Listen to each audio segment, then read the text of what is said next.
je suis fière de vous. Vous avez enfin su prendre nettement position, puisque presque l'intégralité des votes se sont dirigés vers le même choix. J'ai bien l'impression que vous n'étiez pas prêt à dire au revoir tout de suite à Lucille, puisque vous avez évidemment choisi de prendre un risque et de tenter de sauver Lucille de la fumée noire. Abandonner Lucille à un sort funeste est bien entendu hors de question. Alors qu'elle tente de s'extirper de ma poigne, comme pour ne pas me laisser le choix, je raffermis ma prise sur son bras. J'en profite pour lui hurler dessus. Ferme-la et accroche-toi! On va te sortir de là! Allez! Clara, à 3, on tire ensemble, ok?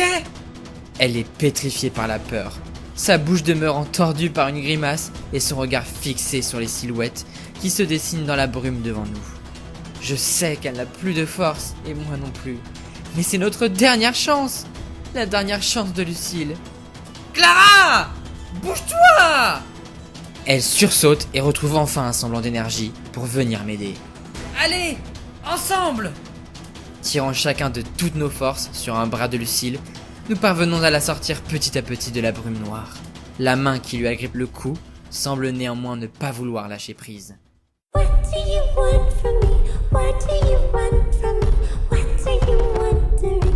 Why do you know? Why are you scared to know? Je cherche un moyen, n'importe lequel, de l'éloigner, lorsque mon regard se pose sur une longue pince à cheminée placée sur un serviteur en métal non loin de moi. Je donne un coup de pied dedans pour le faire tomber vers moi, me penche brièvement pour attraper la pince et la plante dans la main en essayant de viser du mieux que je peux. Une plainte d'outre-tombe retentit au milieu de la fumée.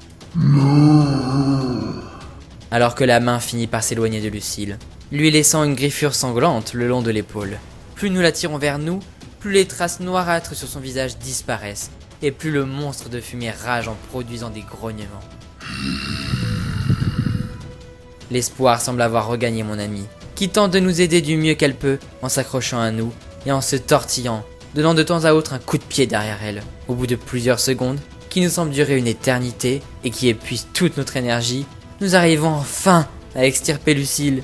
Nous perdons tous les trois l'équilibre et tombons à la renverse sur le gigantesque tapis qui s'étend au milieu de la pièce. La brume noire, ainsi que ses occupants, disparaissent de la cheminée, comme s'ils avaient été aspirés par le conduit. Un râle gronde dans le manoir. Nous sommes tous essoufflés, terrorisés. Clara dépose la tête de Lucille entre ses jambes placées en tailleur. Elle lui caresse le visage, tout en tentant de calmer sa propre respiration, rapide et saccadée.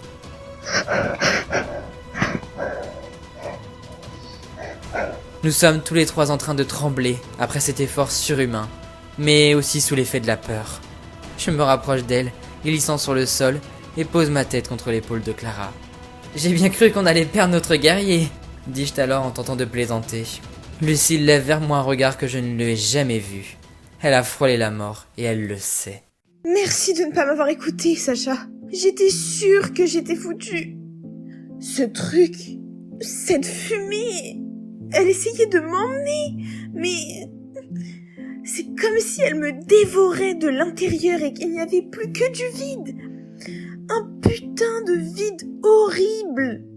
Je voulais pas que Clara ressente ça. Jamais. J'ai pensé qu'il valait mieux. Je t'aurais jamais laissé, quitte à ce qu'on y reste tous les deux. Bon, on fout le camp vite fait, ce truc pourrait vite revenir.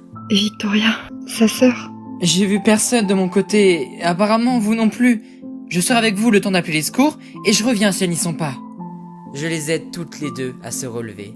Lucille est obligée de s'appuyer sur moi pour avancer. Sa cheville a été broyée dans la cheminée, ce qui l'empêche de marcher correctement. Nous nous dirigeons vers le hall, heureux de nous en sortir sains et presque saufs. C'est toi, Sacha? Nous nous arrêtons net, tous les trois. Quelqu'un se tient debout dans l'ouverture mal éclairée de la porte. Sa longue et élégante robe blanche est tout aussi salie de sang que nous le sommes. Je reconnais immédiatement Mélodie.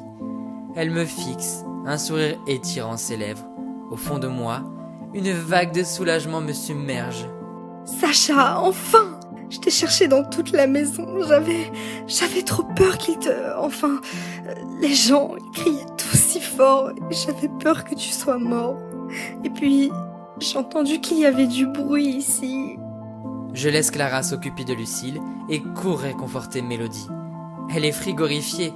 Dans mes bras, elle me semble terriblement fragile et je n'imagine pas un seul instant l'horreur qu'elle a dû vivre au cours de la dernière demi-heure qui vient de s'écouler. Elle se met à pleurer, prononçant des paroles que je ne comprends à peine. Je l'amène près de Clara et Lucille, au centre de la pièce, où l'obscurité laisse place à la pénombre. « T'inquiète pas, je suis là, on est tous là maintenant. Calme-toi, ça va aller, on va te sortir de là. » Contre ma poitrine, elle continue de pleurer comme une enfant, bouleversée par les horreurs qu'elle vient de vivre. Sa longue chevelure blonde, tout à l'heure si bien coiffée, est maintenant en bataille, emmêlée de sang. Elle inspire profondément par le nez. À une vitesse incroyable, elle reprend la maîtrise d'elle-même pour parler.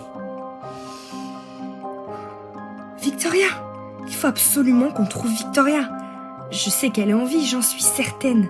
Je suis sûre de l'avoir entendue vers le boudoir. Il faut que tu viennes avec moi. Quelques spasmes et quelques reniflements secouent encore ses épaules, mais le regard qu'elle me lance me cloue sur place. Je ne la vois plus comme cette fille fragile d'il y a quelques instants, et il s'est produit un changement sur lequel je n'arrive pas à mettre le doigt. Un dilemme horrible me noue l'estomac. Levant les yeux pour sonder Clara et Lucille, je constate que l'une me fait les gros yeux, tandis que l'autre fronce les sourcils. « Ah, oui, les filles, c'est la sœur de Victoria ?» J'observe que mes deux amies se lancent un regard en coin. Elle s'appelle Mélodie. Elles affichent un drôle d'air. D'un mouvement rapide et presque imperceptible, Clara prend la main de Lucille avant de lui jeter un nouveau regard, où cette fois-ci je vois de l'inquiétude.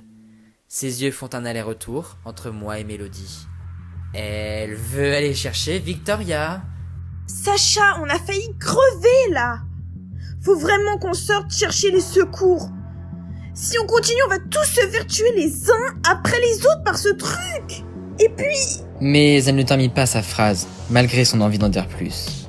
Contre moi, Mélodie vient de crisper son étreinte et a planté son regard dans celui de Lucille. Et du coup, vous laissez Victoria mourir. À la limite, je m'en fiche. Vous avez qu'à partir, vous deux, si vous avez trop peur. J'ai juste besoin de Sacha. Elle tremble de colère. Qu'elle s'inquiète pour sa sœur, c'est plutôt normal. Donc je ne suis pas plus surpris que ça. Mais je n'aurais pas imaginé qu'elle puisse s'énerver de la sorte. Clara, quant à elle, ouvre des yeux encore plus grands et me fixe intensément. Tout comme Lucille d'ailleurs, bizarrement. Sacha peut aller discuter avec Clara et Lucille à l'écart pour essayer de comprendre ce qui se passe en 30, ou bien il peut choisir de partir à la recherche de Victoria en 31.